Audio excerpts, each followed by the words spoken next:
नमस्कार. आज आपण भरली मिरची कशी बनवायची ते पाहूयात. छान सॉफ्ट अशी झालेली आहे, चवीला पण खूप मस्त झाली आहे. आणि ह्यातला जो मसाला आपण बनवणार आहे तो चवीला खूप मस्त तर आहेच, पण तुम्ही त्या मसाल्यापासून सुक्या आणखीनही वेगवेगळ्या भाज्या बनवू शकता. तर इथे मी ढबू मिरची जी घेतलेली आहे ती खूप मोठी नाही आहे, थोड्याशा मीडियम साईजच्या आहेत. मिरच्या स्वच्छ धुवून मध्ये असे कट मारून घ्यायचे, चाकूने जेवढे निघतील तेवढ्या बिया काढून घ्यायच्या आहेत मधल्या. आता अर्धी वाटी शेंगदाणे आपण छान असे भाजून घ्यायचे आहेत. हा मसाला जो आपण तयार करतोय हा कोरडा 8-10 दिवस व्यवस्थित टिकतो.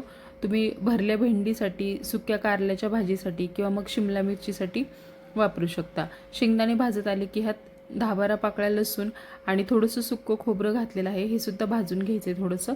नंतर 1 चमचाभर धने घातलेले आहेत. आवडत नसतील तर धने स्किप केले तरी चालतील. हे सुद्धा थोडंसं भाजून घ्यायचं. व्यवस्थित थंड झालं की हे खलबत्त्यामध्ये कुटून घ्यायचं आहे. आता कुटण्याऐवजी मिक्सरला वाटलं तरी चालेल, इथे मी कुटूनच बनवणार आहे. ह्यात अर्धा चमचा जिरं घालायचे, अर्धा चमचा लाल तिखट, 1 चमचा कांदा लसूण मसाला घातला आहे, थोडीशी हळद घालायची आहे, चवीपुरतं मीठ घालायचे आणि आता हे चांगलं कुटून घ्यायचं आहे. हा कुटलेला मसाला कोरडा एकदम छान झाला आहे चवीला. ह्यात तुम्ही भरली भेंडी, सुक्कं कारल्याची भाजी, त्याचबरोबर अजूनही सुक्या टिफिनच्या भाज्या झटपट बनवू शकता.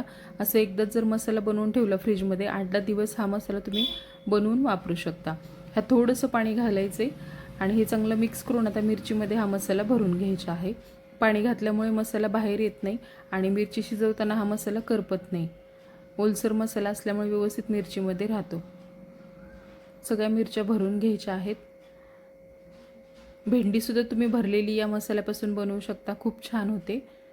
टिफिन बनवताना सकाळी आपल्याला घाई असते तर तुम्ही एकदाच असा मसाला बनवून ठेवला आणि वेगवेगळ्या या मसाल्यापासून भाज्या बनवल्या तर झटपट भाज्या होतात. सगळ्या मिरच्या भरून झाल्या की लगेच 1 चमचाभर कढईमध्ये तेल गरम केले. ह्यात आता सगळ्या मिरच्या आपल्याला परतवून घ्यायच्या आहेत. ह्या शिजवायला फार वेळ लागत नाही, लगेच शिजतात. आणि मिरच्या खूप जास्त तिखट नाही, त्यामुळे मी वरून लाल तिखट मसाला घातलेला आहे. मिरची जर तिखट असेल तर आपल्या वाटणामध्ये मसाल्याचं प्रमाण थोडंसं कमी घालायचं. आता या मिरच्या 2 मिनटं चांगल्या परतवून घ्यायच्या. एका बाजूने परतल्या की पलटवून घ्यायच्या आणि झाकण ठेवून दुसऱ्या बाजूने सुद्धा 1-2 मिनटं वाफेवरती ह्या शिजवून घ्यायच्या आहेत. मिरच्या सगळ्या अशा ह्या दुसऱ्या बाजूने सुद्धा व्यवस्थित शेकून घ्यायच्या. ह्यात पाणी वगैरे लगेच घालायचं नाही आहे. अगोदर तेलामध्ये चांगल्या परतवून घ्यायच्या आणि जास्त तेल पण लागत नाही बघा. 1 चमचाभर तेलामध्ये छान ह्या मिरच्या होतात. झाकण ठेवून 1-2 मिनटं वाफ दिली.